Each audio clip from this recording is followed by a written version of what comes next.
가기사는 증시 각도기. 네, 안녕하세요. 증시 나침반 안지원입니다. 오늘은 각도기님이 이제 오후에 반차를 쓰신 관계로 제가 혼자 진행을 하게 됐습니다. 아주 콤팩트하게 진행을 한번 해보도록 하겠습니다. 계엄 이후에 계속 꾸준하게 상승세를 좀 이어가다가 오늘은 조금 하락세가 가파르게 좀 나타났습니다.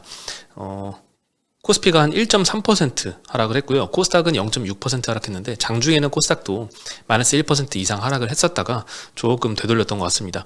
특히나 이제 코스닥에서 시총 큰 이 바이오나 이차전지 관련주들, 특히 대형주들 위주로 좀 급락세가 좀 나오면서 이번 코스닥 지수는 좀 힘을 못 썼던 것 같고요. 연초 대비 계속 이 코스피 대비 코스닥의 이 상대 약세가 지속되고 있고, 여전히 코스닥이 밑에보단 좀 반등을 했다고 하지만 마이너스 20% 연초 대비 나 있는 상태라서 아직 갈 길이 먼 것 같습니다. 오늘 외국인이 상당히 좀 많이 순매도를 해서 걱정이 조금 더해가고 있는데, 코스피에서 개인이 4,600억이나 순매수를 했고요. 코스닥에서 1,500억 매수했습니다. 합쳐서 한 6천억 정도 개인이 순매수를 했고요.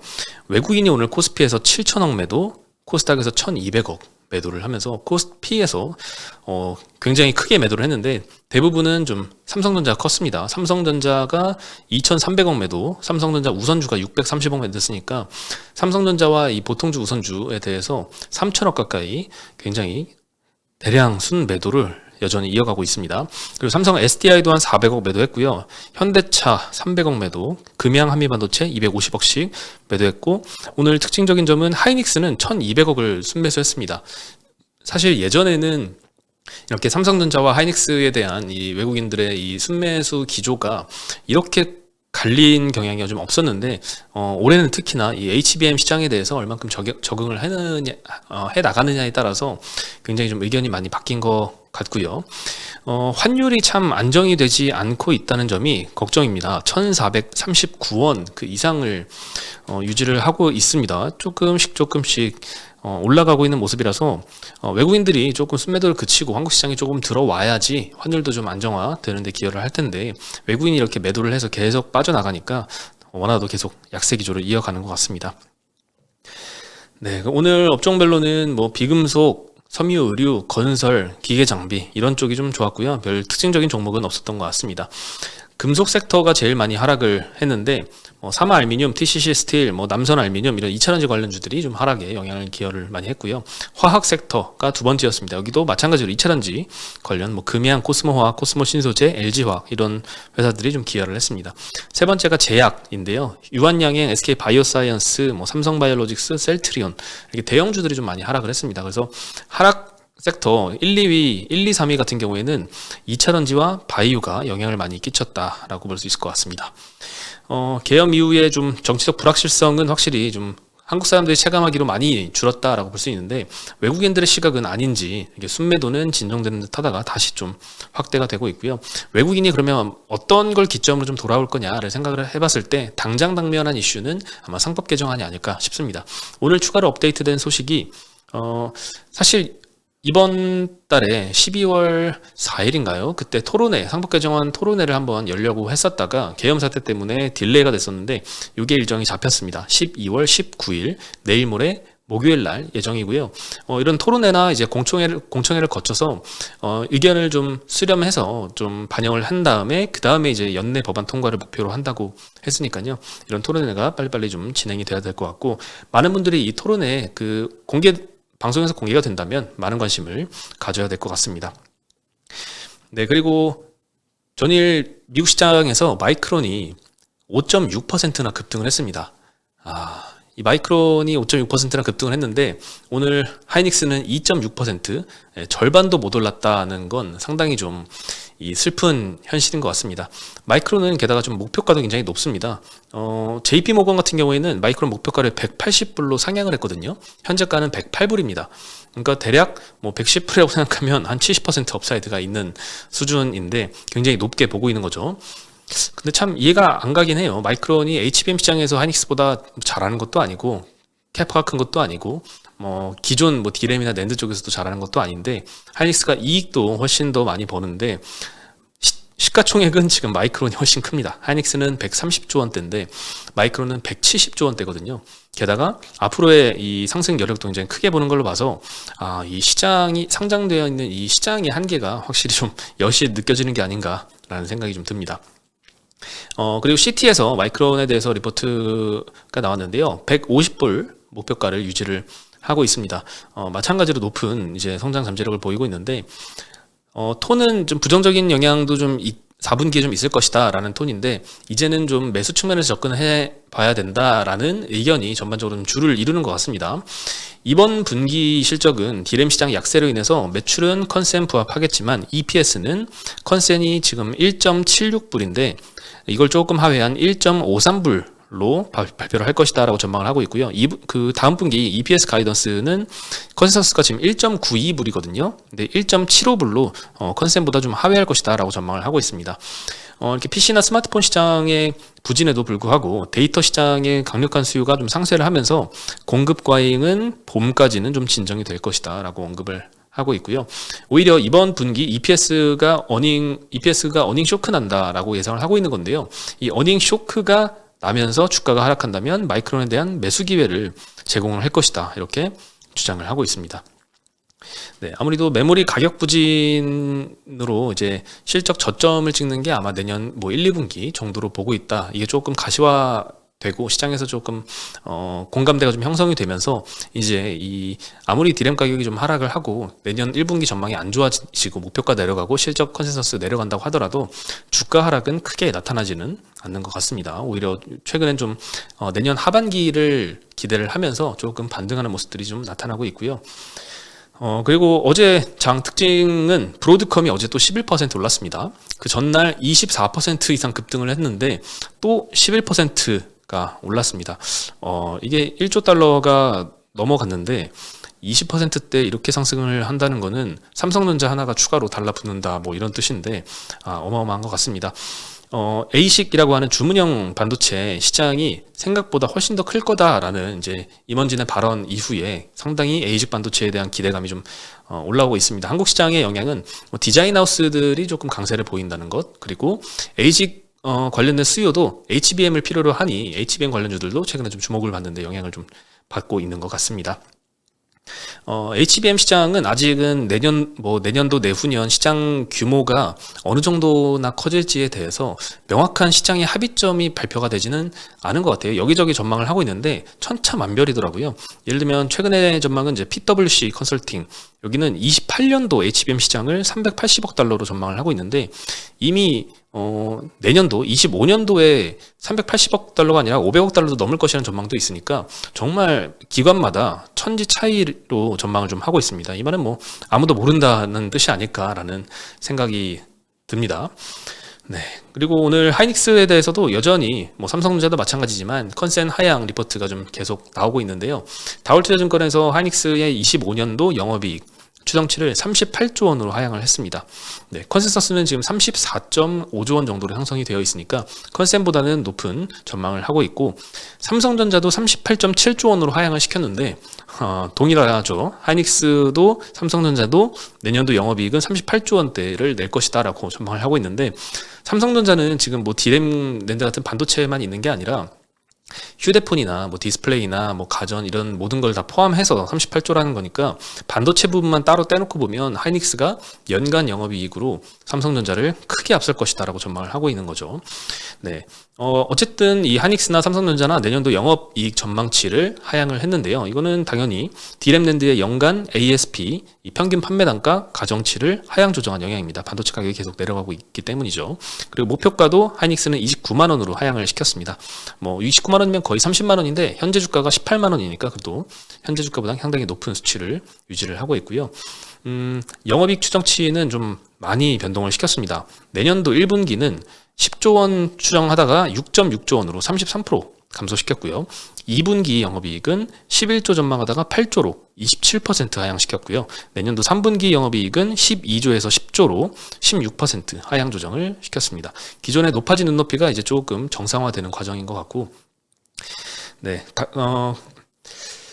그리고 이제 디램 내에 HBM 매출 비중이 하이닉스가 저번에 컨퍼런스 콜 때 이야기한 것처럼 4분기 때는 40% 정도 될 것이다 라고 했는데 3분기에 30%였거든요. 그래서 다울증권도 마찬가지로 30에서 4분기에는 40%로 증가를 할 걸로 보고 있고요. 낸드 내에서도 그래도 고수익성인 고용량 eSSD 요 매출 비중은 60%를 상회를 하면서 타 경쟁사를 대비해서는 그래도 이렇게 D램 가격이 안 좋아지는 업황 다운 사이클의 수익성 방어를 상당히 잘 할 것이다, 이렇게 전망을 하고 있습니다. 그리고 어제 하이닉스에 대해서 지분 신고가 있었는데요.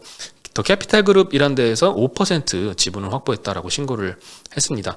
언제 매수했냐 하니까 계엄 이후에 코스닥 한 5%대 빠졌던 12월 9일 날 월요일 날 하이닉스를 좀 대량 매수해서 지분 5%를 넘겨서 이번에 신고를 했더라고요. 그래서 외국인들이 최근에 순매수 경향으로도 볼 수 있듯이 삼성전자는 매도하고 하이닉스를 매수하는 이런 경향은 계속 드러나고 있는 것 같습니다. 삼성전자에 대한 HBM 의구심은 좀 여전한 것 같은데요. 삼성전자는 이제 4분기 HBM 매출액이 전체 D램에서 25%를 초과를 할 것이다, 삼성전자에서 얘기한 겁니다. 그리고 HBM3E 매출 비중이 전체 HBM 중에 50%를 차지할 것이다, 이렇게 공언을 했거든요. 근데 이제 이거를 달성을 못하지 않을까, 이런 의구심이 상당히 좀 시장에 큰 상태입니다. 저번에 삼성전자가 실적 발표하고 그 어닝 컨퍼런스 콜 할 때만 해도 상당히 이 HBM에 대해서 엔비디아 퀄에 대해서 의미 있는 진전이 있었다라고 언급을 해서 곧 좋은 소식이 나올 거라고 기대를 했었는데요. 아직까지 좋은 소식은 좀 들리지 않고 있어서 점점 실망감이 좀 커져가는 것 같습니다. 그리고 어저께 사실 이스페타시스가 급등했는데 이유가 딱히 모르겠다라고 말씀드렸는데요. 오늘 나온 소식은 이제 소액주주 연대에서 요 유상증자 대규모로 5,500억 이렇게 유상증자 하는 거, 요거 제동을 걸려고 좀 열심히 노력을 하고 있다고 합니다. 주주행동 플랫폼 액트라는 게 있는데요. 여기를 통해서 소액주주연대가 지분 5.56%를 좀 확보를 한 게 좀 드러났습니다. 주주 제한을 행사할 수 있는 요건은 3%인데 요거를 넘겨서 이 서로 다른 이 소액주주들이 힘을 합하면 여러 가지 뭐 임시주총을 요구를 해서 유증 철회를 요구하거나 이런 등등의 주주행동이 가능할 것 같습니다. 최근에는 또 소액주주연대가 유상증자 증권신고서 반려 촉구 성명서를 회사에다가 발송을 했다라고 하고요. 이유는 이제 대규모 유증 의사결정이 매우 불투명하게 이루어졌고 JO라는 2차전지 소재 기업 인수는 기존 사업과 연관성이 부족해서 철회해야 된다는 의견을 담은 걸로 알려졌습니다. 대주주 지분이 지금 26%대거든요. 특수관 계좌를 포함해서. 그리고 국민연금이 9% 정도 있습니다. 국민연금은 반대를 하지 않을까라고 생각하는데 어쨌든 대주주 지분이 4분의 1 정도밖에 안 돼서 나머지는 아마 소액주주들의 이제 지분이 클 테니까 모르겠습니다. 임시주총을 전자투표를 안 한다면 물론 참가를 해야 돼서 좀 어려울 수도 있겠지만 대주주 지분이 낮아서 혹시 유승증자가 결국에는 철회되는 쪽으로 가지 않을까, 이런 기대감이 시장에 좀 있는 것 같습니다. 그래서 어제도 급등했지만 오늘도 7%대 반등을 했고요. 그리고 오늘 2차전지가 참 약세를 보인 게 안타까웠습니다. 왜냐하면 그동안은 테슬라 주가가 오르면 2차전지도 따라 올라가는 경향이 상당히 오래 내내 짙었었고 올해뿐만 아니라 그 전에 계속 그랬었는데요. 이번에 이 미국 대선 이후로는 테슬라 이 일론 머스크의 행보가 기존 전기차 시장에 굉장히 좀 좋지 않은 이런 발언들과 제도를 찬성을 하고 하는 바람에 2차전지 주가와 테슬라 주가가 좀 반대로 가는 경향이 좀 있었던 것 같습니다. 일단 오늘 흥미로웠던 소식은 이 TSMC의 웨이저자 회장이 일론 머스크하고 사석에서 만났는데 이때 있었던 일화에 대해서 좀 이야기를 했습니다.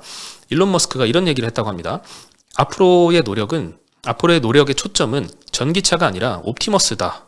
그리고 반도체 칩 공급이 부족할까봐 상당한 걱정을 좀 하고 있다라고 합니다. 이 옵티머스의 이 로봇이죠. 두뇌 역할을 하는 도조 AI 시스템은 TSMC에다가 생산을 의존하고 있습니다. 근데 TSMC가 제대로 필요한 만큼의 수량을 공급을 해줄까에 대한 의구심이 있는데 TSMC의 회장은 돈만 내면 걱정 없다, 이런 답변을 했다고 합니다. 네, TSMC의 자신감이 좀 돋보이는 것 같고 그만큼 머스크가 전기차보다는 최근에 로봇에 좀 신경을 많이 쓰고 있다라는 걸 알 수 있을 것 같습니다. 그리고 머스크는 최근에 이제 전기차 보조금도 폐지해라, 전기차 몇 년도까지 의무적으로 몇 퍼센트 이상은 전기차를 사게 하는 이런 의무 비율 폐지에도 좀 동의를 하는 모습들을 보이고 있죠. 그래서 단기 전기차 업황에는 상당히 좀 부정적으로 작용을 하는 것 같습니다. 좀 멀리 보는 정책이겠죠.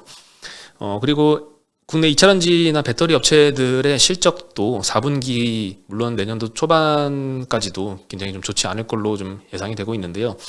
HSBC에서 LG엔솔의 실적 추정치를 또 하향을 했습니다.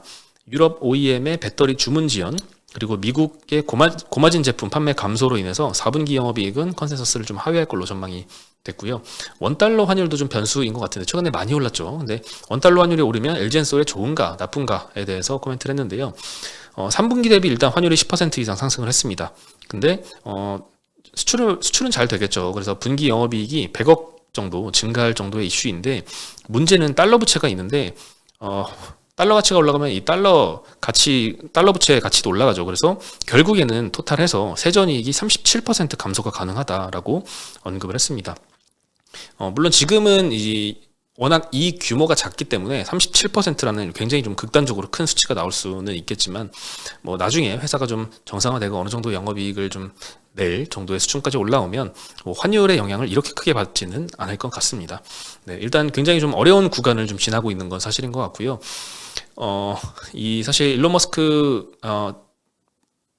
대선 이전까지만 해도 내년도에는 2차 전지 업황이 좀 괜찮아질 거다라고 예상을 했었는데 트럼프 당선 이후에는 확실히 그 시기가 좀 이연된 건 사실인 것 같습니다.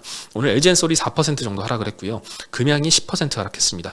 삼성 SDI도 6% 하락했고요. 에코프로 BM도 8% 하락, 에코프로 6%대 하락, LNF, 롯데에너지 머티리얼즈, WCP, 포스코 퓨처임 다 많이 급락을 해서 오늘 코스닥 시장 약세를 좀 이끌었고요.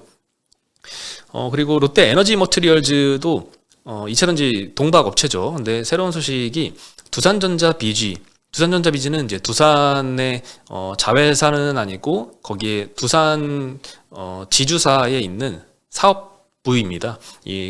자회사라고 할 수 있겠죠. 네, 어쨌든 그 두산의 전자사업부에 AI 가속기양 초극저조도 동박을 공급한다라고 합니다. 두산이 지금 엔비디아에 이 CCL이라고 하는 동박 증판을 납품한다라고 알려져 있고 블랙웰에는 뭐 거의 뭐 단독 공급할 정도로 좀 굉장히 좀 점유율이 올라갔고 루빈 시리즈에도 지금 콜 테스트를 진행 중이다라고 알려져 있는데 이 두산이 CCL을 엔비디아에 납품하려면 이 동박이 필요하죠. 요거를 롯데에너지 머티리얼즈가 두산에 납품을 한다라는 소식이 알려져서 이 기사가 나오고 나서 굉장히 좀 2차전지주들이 안 좋은 상황에서 롯데에너지 머티리얼즈가 잠깐 급등을 했는데 도로 반납을 하고 다시 마이너스 5.5%로 마감을 했더라고요. 네, 이렇게 신사업에 대한 기대감이 본업 업황을 상쇄할 정도로 그렇게 지금의 이익의 큰 규모를 차지하기는 좀 어렵다고 보는 시각이 있지 않나라는 생각이 좀 들고요. 그리고 최근에 그 계엄 이후에 많이 빠졌던 방산기업 중에서 LIG 넥스원이 미국 최대의 드론 기업인 스카이디오하고 군용 드론 시장 공략을 하기 위해서 MOU를 체결을 했다라는 소식도 나왔습니다. 스카이디오의 AI 기반 자율 드론 플랫폼이 X10D라고 있는데 여기에다가 LIG 넥스원의 정밀 전자 시스템을 통합해서 특수작전 환경 최적화 플랫폼으로 발전시킨다라고 계획을 하고 있다고 하네요. 시장 조사기관에 따르면 이 군용 드론 시장 규모가 2024년에는 한 한국 돈으로 30조 원 정도 시장인데 2033년에는 약 9년 후네요. 78조 원대까지 좀 상승할 것이다. 연평균 11%대 성장할 것이다 라고 전망을 하고 있습니다. 뭐 엄청나게 급성장은 좀 아니지만 그래도 최근에 일론 머스크가 또 무인 드론에 대한 이야기도 했듯이 향후에 굉장히 좀 커져갈 사업부인 것 같습니다. 그리고 미국 정부기관은 사실 이 드론 같은 경우에는 중국 회사가 꽉 잡고 있죠. DJI라는 회사가 글로벌 점유율이 75% 거의 뭐 전 세계를 다 휩쓴 규모인데 미국 정부기관은 사실 중국 드론을 쓸 수가 없죠. 그래서 이 미국 회사에다가 좀 의존을 해서 스카이디오가 굉장히 좀 많이 성장을 한 것 같습니다. 그렇게 미국 최대 기업이 됐는데 LIG 넥스원과 협업을 했다라는 소식에 오늘 방산주가 좀 하락세를 보였지만 LIG 넥스원은 6% 정도 상승해서 마감을 했고요. 하나 에어로스페이스는 마이너스 4.5%, 현대로템은 마이너스 2% 등등 방산주는 오늘은 좀 좋지 않았습니다.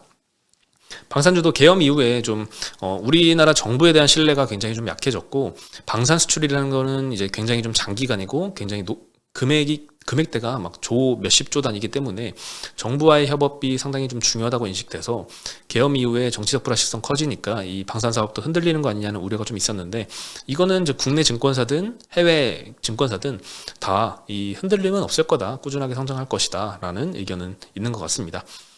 네, 그리고 오늘 바이오 회사 중에는 대형주들은 전반적으로 좀 안 좋았는데요. 인벤티지랩이라는 회사는 오늘 상한가를 기록을 했습니다. 위고비의 장기 지속형 주사제 원천 특허를 등록을 했다라는 소식이 좀 있었습니다. 회사 고유의 플랫폼 기술로 이제 세마글루타이드 마이크로 입자제형 제조 관련 특허를 냈는데, 같은 약물을 장기 지속 효과를 유지하도록 주사 체형을 구현하는 기술이라고 하네요.